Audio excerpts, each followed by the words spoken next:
नमस्कार दोस्तों, स्वागत है आपका आज के मुख्य समाचार में, जिसमें सबसे पहली बड़ी खबर में आपको बताएंगे कि जम्मू कश्मीर के डीडीसी चुनाव में गुपकार समूह ने बनाई 109 सीटों पर बढ़त। वहीं भाजपा को लगा बेहद बड़ा झटका। जी हां दोस्तों, क्या है स्थिति आपको जरूर बताएंगे। इसी के साथ दूसरी बड़ी खबर में जिक्र होगा कि किसान आंदोलन में प्रदर्शनकारी किसानों ने हरियाणा के मुख्यमंत्री को दिखाए काले झंडे और मुख्यमंत्री का रास्ता भी रोक दिया गया। जी हाँ दोस्तों, अब यह आंदोलन धीरे धीरे बड़ा होता जा रहा है और तमाम किसान यहां पर समर्थन देकर इस आंदोलन को बड़ा बना रहे हैं। और तीसरी बड़ी खबर में जिक्र होगा कि कृषि कानूनों के खिलाफ उत्तर प्रदेश में कल कांग्रेस का प्रदर्शन।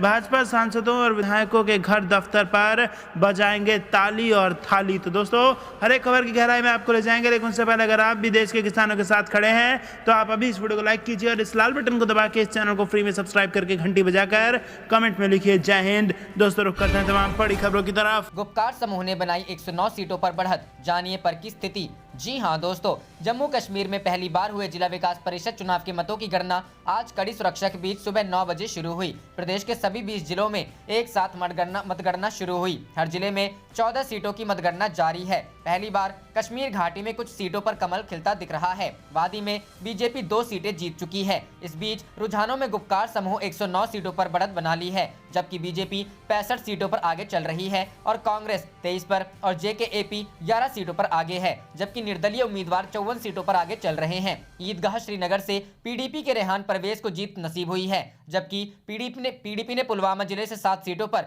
जीत हासिल कर ली है। वहीं निर्दलीय उम्मीदवारों के खाते में 4 सीट, नेशनल कॉन्फ्रेंस ने 2 और भाजपा ने 1 सीट जीती है। बता दें कि अनुच्छेद 370 हटने के बाद जम्मू कश्मीर में जिला विकास परिषद के रूप में हुए पहले चुनाव के नतीजे दोपहर बाद आने शुरू हो गए हैं। आतंकवाद और कड़ाके की ठंड की चुनौती के बावजूद 8 चरणों में हुए मतदान में रिकॉर्ड 51.42% मतदान कर जम्मू कश्मीर की आवाम केंद्र के फैसले पर पहले ही मुहर लगा चुकी है। अब नतीजों से विकास, रोजगार, अमन और विश्वास बहाली की लोगों की उम्मीदें परवान चढ़ेंगी। रुक करते हैं अगली खबर की तरफ। प्रदर्शनकारी किसानों ने हरियाणा के मुख्यमंत्री को दिखाए काले झंडे, रास्ता भी रोका। जी हां दोस्तों, केंद्र सरकार के नए कृषि कानूनों के विरोध में प्रदर्शन कर रहे किसानों के एक समूह ने मंगलवार को हरियाणा के मुख्यमंत्री मनोहर लाल खट्टर को उस वक्त काले झंडे दिखाए जब उनका काफिला अंबाला शहर से गुजर रहा था। हरियाणा की बीजेपी शासित सरकार कहती रही है कि केवल कुछ किसान ही कृषि कानूनों के खिलाफ हैं। हालांकि दिल्ली से लगती सीमा पर किसानों का जमावड़ा लगातार बढ़ता ही जा रहा है और उसमें पंजाब से आने वाले किसान भी शामिल हैं। किसानों ने आज मुख्यमंत्री मनोहर लाल खट्टर को एस्कॉर्ट कर रहे लंबे काफिले को ब्लॉक करने की कोशिश की। बाद में पुलिस ने किसानों को रास्ता देने के लिए राजी किया। विजुअल्स में कई किसानों को काले झंडे और डंडे लहराते देखा जा सकता है। सूत्रों ने बताया कि बड़ी संख्या में रास्ता रोके किसानों को देखकर मुख्यमंत्री के काफिले को काफी कम करनी पड़ी। खट्टर अंबाला में आगामी निकाय चुनावों में महापौर और पार्षद के प्रत्याशियों के समर्थन में जनसभाओं को संबोधित करने आए थे।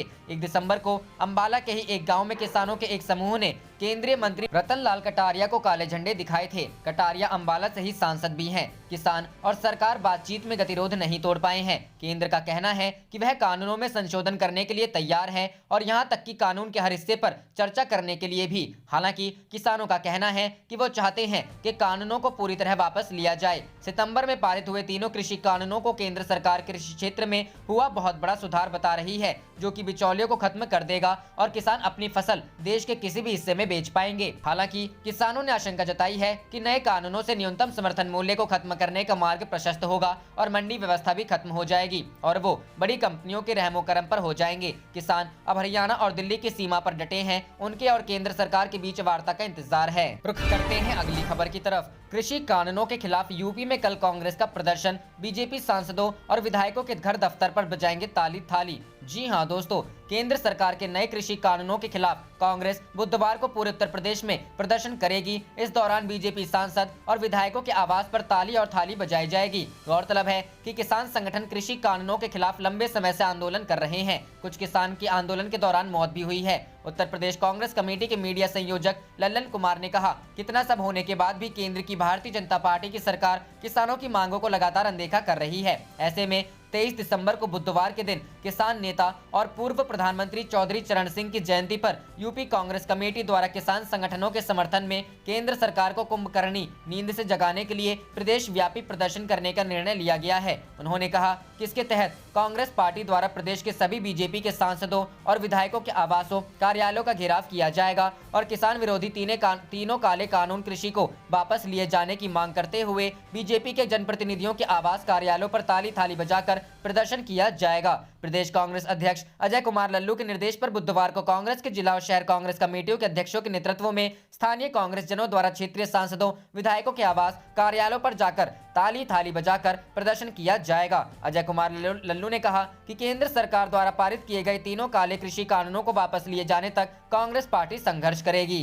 रुख करते हैं अगली खबर की तरफ। बहस करने नहीं पहुंचे यूपी के मंत्री तो स्कूलों का निरीक्षण करने निकल गए सिसोदिया, पुलिस ने रोका। जी हां दोस्तों, दिल्ली के उप मुख्यमंत्री मनीष सिसोदिया मंगलवार को एक दिवसीय दौरे पर राजधानी लखनऊ पहुंचे। इस दौरान यूपी की शिक्षा व्यवस्था के साथ अन्य कार्य पर प्रदेश के कैबिनेट मंत्री के बहस करने दिन में पहुंचे मनीष सिसोदिया को गांधी भवन में इंतजार करना पड़ा। कैबिनेट मंत्री सिद्धार्थ नाथ के बहस में शामिल न होने के बाद सिसोदिया वहां से लखनऊ में प्राइमरी स्कूल का निरीक्षण करने के लिए निकले। यहाँ इनके काफिले को रोका गया। संजय गांधी पीजीआई से पहले पुलिस ने जब उनका काफिला रोका तो मनीष सिसोदिया ने लखनऊ के पुलिस कमिश्नर से इस बाबत वार्ता भी की। पुलिस कमिश्नर ने लखनऊ में उनके एक कार्यक्रम की अनुमति लेने का हवाला दिया। सिसोदिया ने कहा कि यह तो बेहद ही शर्मनाक है कि आज जब हम सरकारी स्कूल का निरीक्षण करने जा रहे थे तो हमें रोका गया। प्रदेश की योगी आदित्यनाथ सरकार तो दमन पर उतर आई है, हमको यहाँ रोका जा रहा है। अगर योगी आदित्यनाथ दिल्ली आए तो वह किसी भी स्कूल, बिजली घर या फिर अस्पताल का निरीक्षण करने के लिए स्वतंत्र हैं। दिल्ली के उप मुख्यमंत्री ने कहा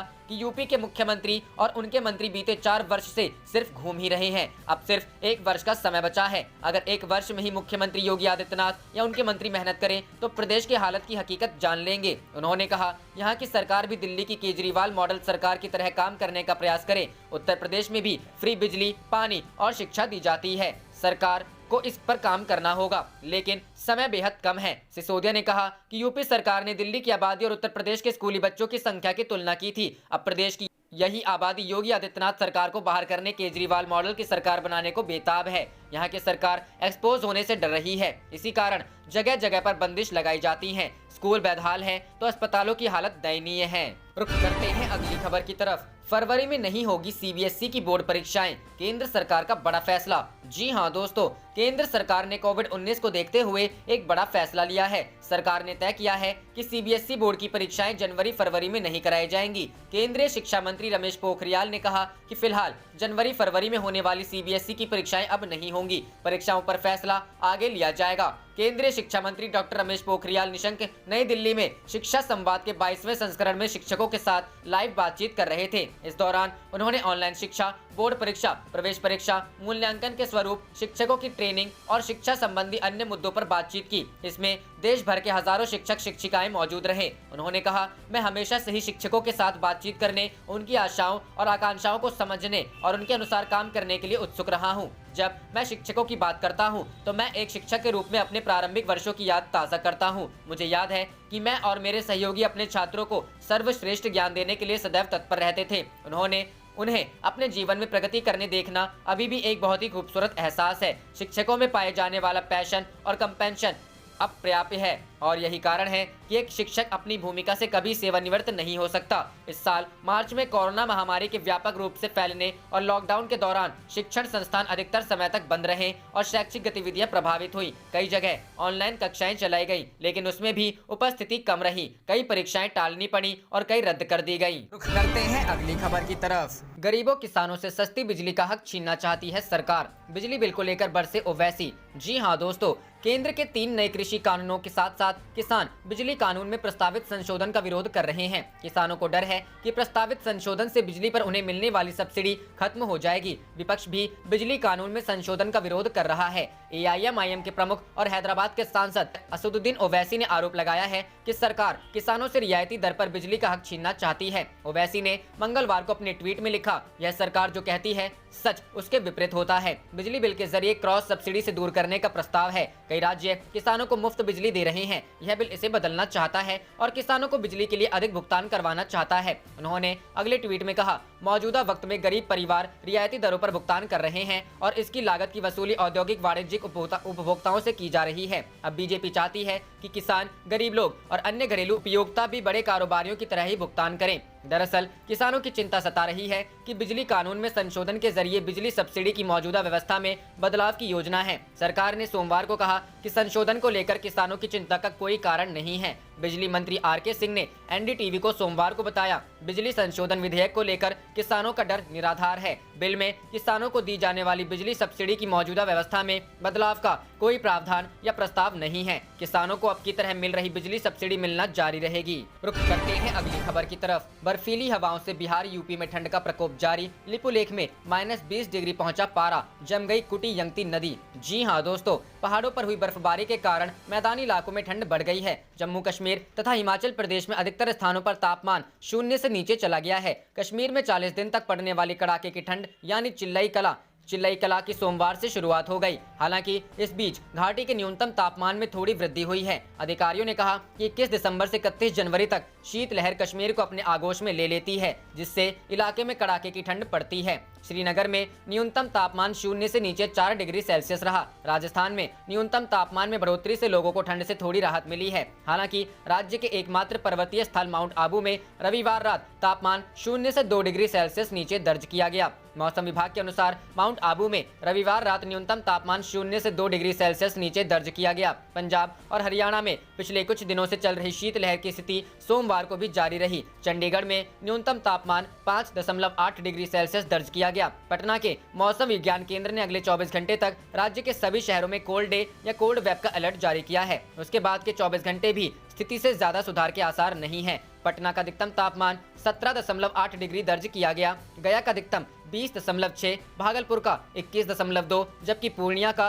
22.1 डिग्री सेल्सियस रहा। रुख करते हैं अगली खबर की तरफ। मध्य प्रदेश में बड़ी सियासी उथल-पुथल, सिंधिया के 2 मंत्री और 11 विधायक। जी हां दोस्तों, बीजेपी कांग्रेस के संदेही नेताओं ने ही आरोप से बचने के लिए एक स्वर में कहा कि यदि हमने चुनाव में पैसा लिया है तो जांच एजेंसियों ने अब तक नोटिस क्यों नहीं दिया। पूर्व मुख्यमंत्री दिग्विजय सिंह का बयान इसी लाइन पर आया है। इसको लेकर सरकार भी सांसद में है। दरअसल इस मामले में शिवराज सरकार के 2 मंत्री और 11 विधायक भी फंस रहे हैं, जो कांग्रेस से बीजेपी में आए हैं। सीबीडीटी की रिपोर्ट में तत्कालीन कमलनाथ सरकार के मंत्री सहित 64 विधायकों के नाम हैं। इनमें से 13 विधायक रिपोर्ट आने से पहले बीजेपी का दामन थाम चुके हैं। पार्टी बदलने के बाद भी उनके स्वर रिपोर्ट पर कांग्रेस जैसे ही हैं। ज्योतिरादित्य सिंधिया की प्रतिक्रिया नहीं आई है, जबकि ज्योतिरादित्य सिंधिया उपचुनाव में आम सभाओं के दौरान बड़ी ही वीरता के साथ भ्रष्टाचार के खिलाफ खून के आखिरी कतरे तक लड़ाई लड़ने की शपथ उठाते रहे हैं। इस तरह का बयान देते समय वह अपनी छाती को इतनी जोर से पीटते थे कि कई बार मंच हिल जाती थी।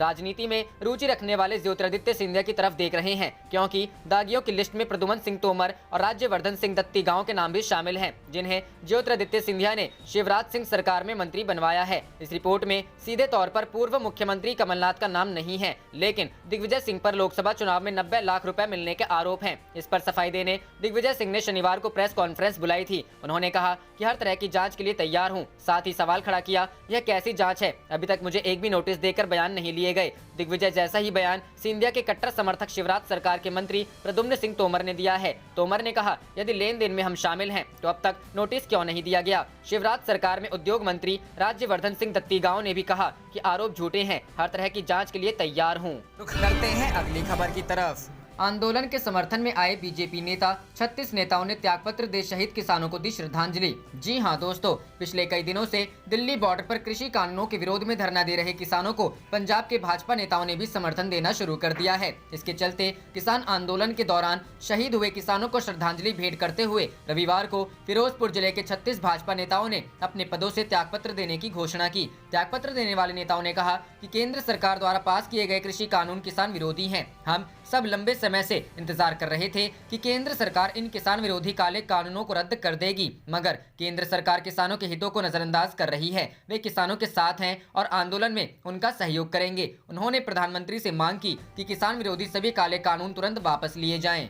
रुख करते हैं अगली खबर की तरफ। किसानों से डरी सरकार, फेसबुक पेज बंद करने पर लोगों ने ऐसी निकाली भड़ास। जी हां दोस्तों, सोशल मीडिया पर तेजी से बढ़ रहे किसान आंदोलन पर रविवार को ब्रेक लग गया। संयुक्त किसान मोर्चा की ओर से फेसबुक पर बनाए गए किसान एकता मोर्चा के पेज को रविवार देर शाम निष्क्रिय कर दिया गया। हालांकि किसानों के नाराजगी जताने के बाद फेसबुक पेज दोबारा शुरू हो गया है। इस पेज को बंद करने पर लोगों ने कड़ा विरोध किया। आंदोलनकारी किसान यूनियनों ने आरोप लगाया है कि केंद्र सरकार के इशारे पर फेसबुक ने रविवार को उनके पेज किसान एकता मोर्चा को ब्लॉक कर दिया है। खुद को आंदोलन की IT विंग का प्रमुख बताने वाले बलजीत सिंह ने कहा, सरकार किसानों से डरती है। फेसबुक पर कटाक्ष करते हुए एक ट्विटर यूजर मनदीप मुक्तसर ने लिखा, ब्रेकिंग, मार्क जकरबर्ग राज्यसभा के लिए नामांकित होंगे। आंदोलन से जुड़ी आधिकारिक जानकारी के प्रसार के लिए किसान संगठनों ने किसान एकता मोर्चा के नाम से फेसबुक, ट्विटर, इंस्टाग्राम जैसे सोशल मीडिया प्लेटफॉर्म्स पर अकाउंट बनाया गया है। फेसबुक पेज बंद होने के बाद किसान एकता मोर्चा के ट्विटर हैंडल से कहा गया है कि जब लोग आवाज उठाते हैं तो वे बस यही कर सकते हैं।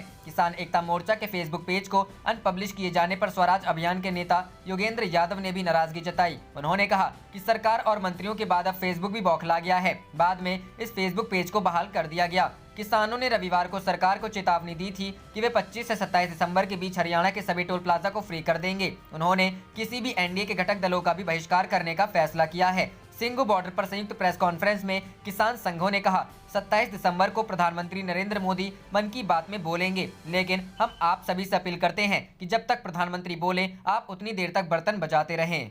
रुख करते हैं अगली खबर की तरफ। उत्तर प्रदेश में योगी आदित्यनाथ को बड़ा झटका देने की तैयारी में है अखिलेश यादव। जानिए कैसे। जी हां दोस्तों, भारतीय जनता पार्टी के चल रहे किसान सम्मेलन का मुकाबला करने के प्रयास में समाजवादी पार्टी 25 दिसंबर को एक विशेष अभियान आयोजित करने की तैयारी में है। इसके तहत पार्टी के नेता पूरे उत्तर प्रदेश के गांवों का दौरा करेंगे और भाजपा के नेतृत्व वाली सरकार की किसान विरोधी नीतियों के बारे में लोगों को जागरूक करेंगे। सपा प्रवक्ता राजेंद्र चौधरी ने कहा कि पार्टी के नेता गाँव में जाएंगे और किसानों के साथ चौपाल बैठकें करेंगे। उन्होंने कहा, सपा सांसद और विधायक समाजवादी किसान घेरा अभियान का नेतृत्व करेंगे। नेता राज्य में पिछली समाजवादी पार्टी सरकार की उपलब्धियों और किसानों के लिए किए गए कल्याणकारी कार्यों के बारे में भी किसानों को अवगत कराएंगे। चौधरी ने आरोप लगाया कि केंद्र और राज्य में भाजपा की सरकारें किसानों को बर्बाद करने की दिशा में काम कर रही हैं। उन्होंने कहा, यह एक विडंबना है कि अन्नदाता ठंड में कांप रहा है और बात करना चाहता है, लेकिन प्रधानमंत्री अपने मन की बात में व्यस्त हैं। सपा आक्रामक रूप से केंद्र के 3 विवादास्पद कृषि कानूनों के खिलाफ